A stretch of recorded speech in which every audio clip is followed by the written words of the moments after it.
Hello बच्चों, कैसे हैं आप लोग। उम्मीद करते हैं अच्छे होंगे। पिछली क्लास में हमने डिस्कस किया था रेखाएं और कोण, तो हमने न्यून कोण तक पढ़ लिया था। तो आज उसके आगे पढ़ेंगे, कंटिन्यू करेंगे, ठीक है।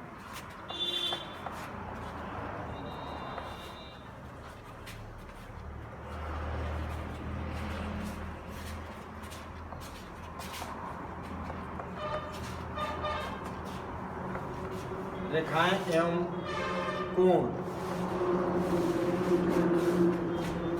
जो भी पार्ट है उसे देखेंगे आप। तो कल हमने डिस्कस किया था 45 डिग्री का जो न्यून कोण में था, न्यून कोण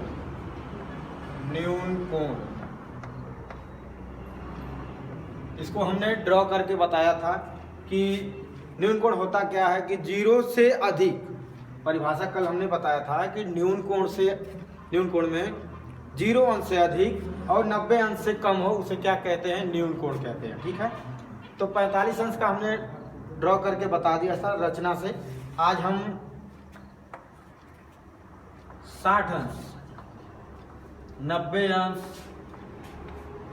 30 अंश और बाकी सारे जो भी हैं उनको ड्रॉ कर करके 1 बाय 1 करके बताएंगे कि कैसे बनाया जाता है इन कोणों को। पटरी और प्रकार की सहायता से, कंपास जो स्केल की सहायता से, पेंसिल लेकर के अब बनाते हैं। तो देखते हैं आज 60 डिग्री 60 डिग्री वाला। मान लीजिए हमने क्या खींचा, एक लंब एक रेखाखंड खींचा AB। क्या खींचा, एक रेखाखंड AB खींचा। पटरी और प्रकार की सहायता से हमने एक चाप बनाया।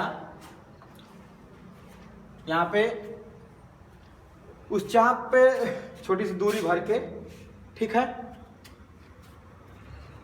इस बिंदु से जितनी दूरी हमने भरी है, पटरी और प्रकार में जितनी दूरी ये भरे हैं, मान लीजिए जितना भी हो, 1 सेंटीमीटर 2 सेंटीमीटर, उतनी ही दूरी भरी रहनी चाहिए। उसके बाद हमने एक चाप लगाया, यहाँ से इस बिंदु पे रख करके यहाँ से एक चाप लगाया पटरी और प्रकार की सहायता से। और इस जो ये बिंदु है, इस बिंदु को हमने मान लिया O। क्या माना, O। तो इस O बिंदु को ये जहां पे कट करता है, इसको हमने क्या किया, मिलाया। क्या किया, मिलाया। और मिलाने के बाद इसको हमने नाम दिया C।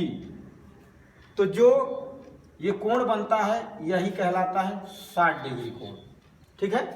60 डिग्री आप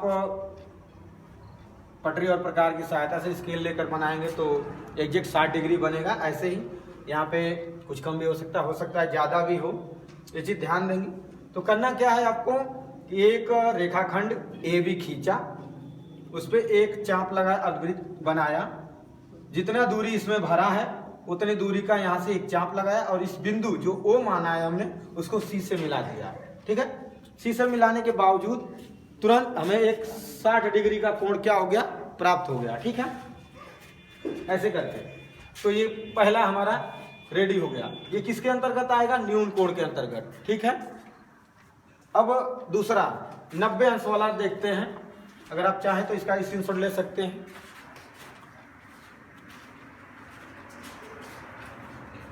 मिटा देते हैं।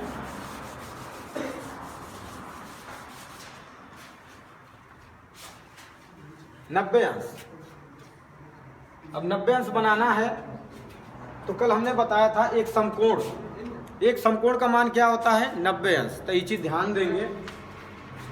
तो हमने फिर वही सेम प्रोसेस करना है। एक रेखाखंड AB लिया, क्या किया, एक रेखाखंड AB लिया, इस बिंदु को A माना और इस बिंदु को हमने क्या माना, B माना, ठीक है। पटरी और प्रकार की सहायता से बनाना है। तो एक चाप बनाया, एक अर्धवृत्त बना करके एक छोटी सी दूरी में भर लिए, पटरी और प्रकार की सहायता से यहाँ से रख करके ऐसे बनाया, ठीक है। और जितनी दूरी इसमें जितनी दूरी भरी है वहीं से यहाँ एक चाप लगाया और इस बिंदु से भी एक चाप लगाया, ठीक है। फिर पुनः उतनी ही दूरी या उससे दूरी थोड़ा बढ़ा ले, यहाँ पे रख करके एक ऐसे चाप लगाया और यहाँ से एक ऐसे चाप लगाया और इस बिंदु को क्या किया हमने, मिला दिया। तो मिलाने पर जो कोण बनता है इसको हमने मान लिया, मान लीजिए O, इसको हमने माना क्या, C। तो COB जो कोण बना, कोण COB, यही कोण क्या हो जाएगा, 90 अंश। ठीक है, क्या हो जाएगा, 90 अंश। ध्यान दें, एक रेखाखंड लेना है, उस पर एक अर्धवृत्त बनाए, एक पटरीय प्रकार की सहायता से उस पर यहाँ से एक चाप काटे, इस बिंदु से एक चाप काटे, पुनः यहाँ से एक और चाप काटे, एक दूरी भर के, और फिर इसको मिलाएं। इस जो कटा हुआ बिंदु है, जो चाप कटा है यहाँ से, इसको और इस बिंदु को मिला लें। मिलाने पर जो बनेगा यही क्या कहलाएगा, 90 अंश। ठीक है, कल हमने यही डिस्कस किया था 45 डिग्री वाला। तो इसकी सहायता से इस कोण को बनाया जा सकता है। कल हमने बताया था पिछली क्लास में, एक बार और देख लें इसी के अकॉर्डिंग। इसी के अंदर देखेंगे हमने क्या किया, एक पटरीय प्रकार की सहायता से इस बिंदु पे एक चाप यहाँ काटा और यहाँ पे भी एक चाप काटा और बिंदु O को जो जहाँ पर काटा है उसको क्या किए, मिला लिए। तो ये जो कोण बनता है यही 45 अंश, 45 डिग्री बना। कल पिछली क्लास में हमने यही डिस्कस किया था, 45 अंश बताया गया था। ठीक है, तो 90 अंश की सहायता से हमें 45 अंश का कोण प्राप्त हो जाता है। ठीक है, अगला देखते हैं 30 अंश। तो 90 अंश क्लियर हो गया होगा आप लोगों को। 30 अंश देखते हैं, अब मिटा देते हैं।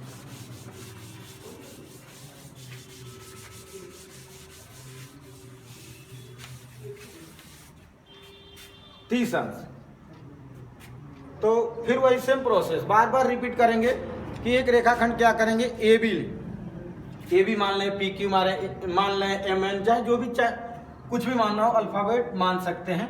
एक रेखाखंड हमने क्या खींचा, AB खींचा। क्या खींचा, एक रेखाखंड AB खींचा, PQ, MN, चाहे जो वो मान सकते हैं।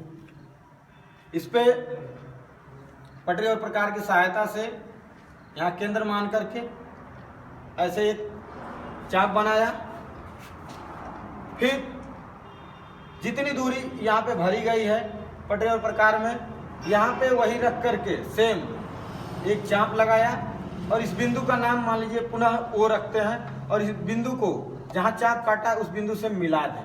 क्या करें, मिला दें। तो जो भी है कोण बनेगा वही क्या बनेगा, 60 अंश बनेगा। तो अगर यहाँ से भी पुनः ऐसे काटेंगे तो इधर जो बनेगा, तो ये वाला जो टोटल कोण बनेगा ये क्या बनेगा, 120 अंश। क्या बनेगा, 120 अंश। तो एक चीज ध्यान दें, 60 अंश ये, 60 ये और 60 ये, तो जब तीनों कोण का मान क्या हो जाता है, 180 अंश। तो इसे ही रीजो कोण कहते हैं। तो बताया जाएगा, इसे लीनियर वाला कोण कहते हैं। ठीक है, तो जो हमें ड्रॉ करना था, मान लीजिए O बनाया B और इसको मान लीजिए P, इस तो POB, इसलिए कोण POB बराबर क्या हो जाएगा, 60 अंश।